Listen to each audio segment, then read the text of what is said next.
Let's discuss creativity as it is described in our textbook, Cognitive Psychology, by Robert Sternberg and Karen Sternberg. So, there are many different definitions of creativity, but creativity defined by most investigators is the process of producing something that is both original and worthwhile. Things such as music, poems, dance, art. Honestly, the list could be endless, but all of these things are products of creativity and products of creative individuals. When I think of creativity, I like to think of the show Shark Tank. Each entrepreneur comes up with a unique idea or invention, and they present it to the sharks. And you have to be a pretty creative individual to succeed on that show. So, how do we measure creativity?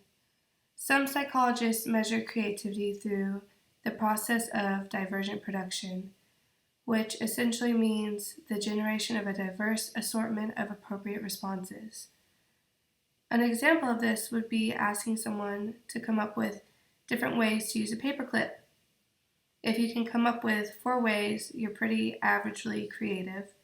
If you can come up with 8 ways, you are actually pretty creative. But if you can come up with 16 ways, however, you are considered extremely creative.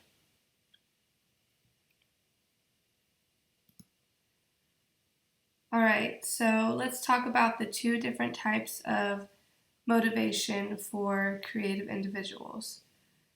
We have intrinsic motivation, which is considered internal, and it can present itself in the way that an individual feels when they create, whether that is excitement or just the sheer joy of creating. Extrinsic motivation, however, is external. An example of that is somebody creating for the motivation, for the purpose of just fame or fortune. So that would be considered extrinsic motivation.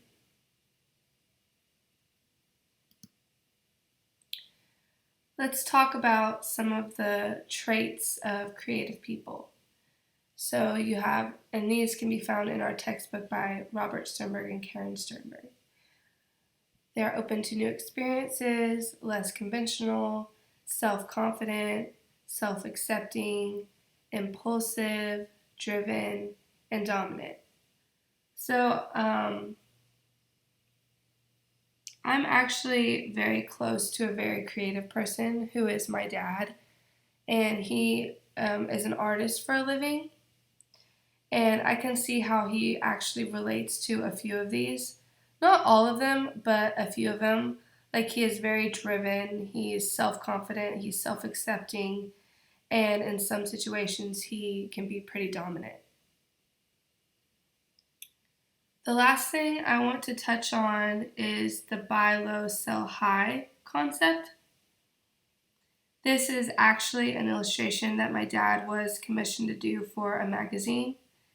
He had the incredible ability to create something unique that added to the magazine article, and he essentially created a visual for the reader.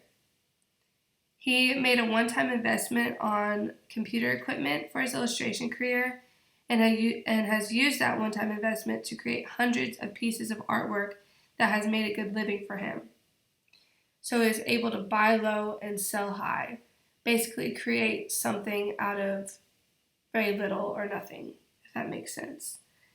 And in my opinion, only creative people can take artistic equipment and create something unique and meaningful out of it that they can sell high for, that they can create value for.